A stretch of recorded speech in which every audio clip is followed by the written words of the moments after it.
getting stronger, step by step. The clock is ticking, but there's no time for. 이 섹션에서는 완전 자율 작동 모드에서 경로 계획 및 수행에 대해 설명합니다.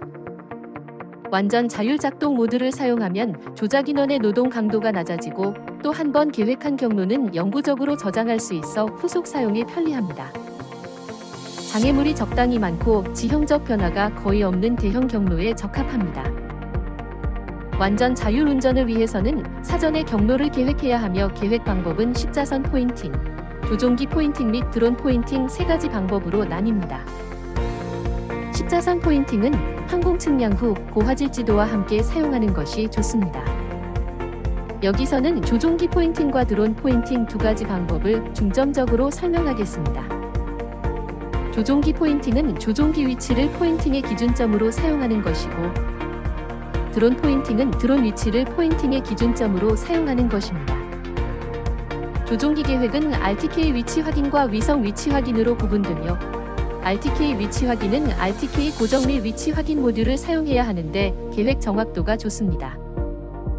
위성 위치 확인은 조종기 위성 위치 확인 기능으로 작동되며 계획 정확도는 일반 수준입니다. 일반적으로 RTK 위치 확인 계획 사용을 권장합니다. 다음은 RTK 위치 확인의 예입니다. RTK 고정 및 위치 확인 모듈은 다음과 같이 연결됩니다. 어댑터 브래킷을 삽입하고 고정 볼트를 조인 다음 RTK 고정 및 위치 확인 모듈을 삽입합니다. 계획 경로를 찾을 때 네트워크에 연결하려면 원격 제어 네트워크 RTK가 필요하며 농업용 드론의 전원을 켤 필요가 없습니다. 시작을 클릭하고 왼쪽 상단의 작동 모드 선택 버튼에서 경로를 선택합니다. 설정의 오른쪽 상단 모서리에 있는 RTK 설정에서 신호 소스로 네트워크 RTK를 선택한 후 돌아가기를 클릭합니다. 오른쪽의 작동 유형에서 농경지를 선택하고 추가를 클릭한 후 포인팅 방식은 조종기를 선택합니다. RTK 위치 확인을 사용하는 경우 RTK 위성 개수를 제시창이 뜹니다. RTK 고정 및 위치 확인 모듈이 삽입되지 않은 경우 위성 위치 확인 기능이 사용됩니다. 포인트 카테고리에서 농경지를 선택하고 검색된 별이 충분하고 배경이 흰색으로 변했을 때 경로를 계획합니다. 조종기로 농지 경계를 따라 측량합니다. 인터페이스에서 각 농지 경계 지점을 추가합니다. 경로 경계점이 잘못 추가된 경우 경계점을 클릭하여 올바른 위치로 드래그하거나 경계점을 2번 클릭하여 삭제한 다음 경계점을 다시 추가할 수 있습니다.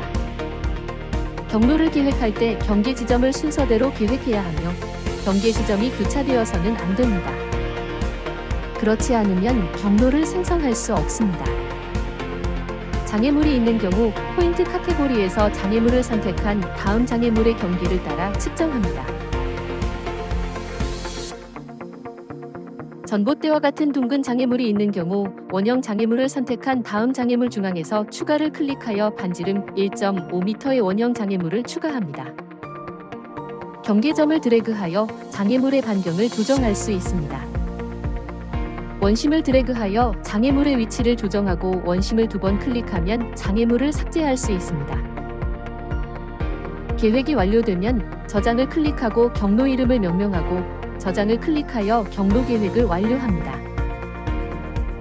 경로가 규칙적이고 장애물이 적고 작업 인원도 수동 조작 경험이 있을 경우 드론 포인팅을 선택하여 포인팅을 할 경우 계획 효율성이 높고 노동 강도가 낮습니다.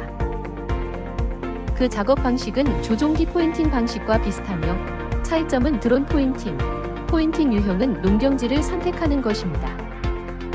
드론의 상태 표시 줄이 녹색으로 변경되면 수동으로 드론을 작동하여 농지 측정을 진행할 수 있습니다.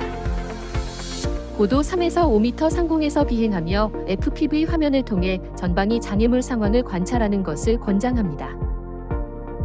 목표 지점 상단에 도달하면 휠을 돌려 FPV 카메라 각도를 조정하고 드론이 목표 지점 바로 위에 도착할 경우 추가를 클릭합니다. 큰 장애물이 있는 경우 드론으로 장애물 경계를 계획하여 비행 안전을 보장할 수 있습니다. 경로 계획 완료 후 농업용 드론을 착륙시킵니다. 전용을 터치한 뒤 왼쪽의 분사량을 설정하고 분사 액적 크기는 일반적으로 중간을 선택합니다. 또한 인터페이스에서 해당 안개방울 크기를 볼 수 있습니다. 바람이 없는 경우 키가 큰 작물에는 극도로 미세 또는 매우 미세를 선택할 수 있습니다. 제초제는 일반적으로 농약의 확산을 효과적으로 줄일 수 있는 굵게 또는 매우 굵음을 선택하는 것이 좋습니다. 실제 상황에 따라 비행 속도와 작물과 상대 높이를 설정합니다. 이륙 지점과 경로 시작 지점 사이에 장애물이 있는 경우 터닝 지점을 추가할 수 있으며 터닝 지점은 여러 개 추가할 수 있고 드래그하여 위치를 변경할 수 있으며 더블 클릭으로 삭제할 수도 있습니다. 터닝 포인트 실행 중에 장애물 회피 동작이 발생하면 터닝 포인트가 무효화됩니다.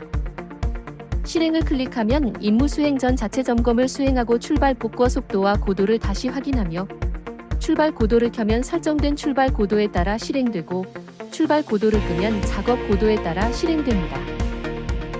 처음 비행하는 경우 신호 상실 시 호버링을 선택하는 것이 좋습니다. 연결이 끊어진 경우 중앙의 장애물을 피해 조종기를 드론에 빠르게 접근하여 연결을 복원합니다. 이미 경로를 수행했고 경로가 안전한 경우 신호 상실 시 작업 계속을 켜면 드론이 연결이 끊긴 후에도 계속 운행을 수행하여 효율을 높일 수 있습니다. 오른쪽으로 밀거나 R3 버튼을 길게 누르면 드론은 자동으로 이륙하여 운행을 시작합니다. 이륙 지점의 환경이 복잡한 경우 농업용 드론을 수동으로 이륙시켜 경로의 시작 지점까지 이동한 후 작업을 실행하는 것이 좋습니다. 완전 자율 작업 중 장애물을 만나면 복구 포인트를 사용하여 오해할 수도 있습니다. 약재 분사가 완료되거나 전원이 부족하면 조종기의 음성 및 팝업 창이 표시되고 이륙 지점으로 돌아가 배터리를 교체하거나 약재를 추가하고 계속을 클릭하여 작업을 계속 수행합니다. 작업이 완료되면 마침을 클릭하여 작업을 종료합니다. 작업 요약을 통해 작업 면적, 시간, 살포량을 확인할 수 있습니다. 한 번에 작업이 완료되지 않은 경우 다음에 작업을 계속할 때 경로 리스트에서 완료되지 않은 작업을 선택하여 작업을 계속할 수 있습니다.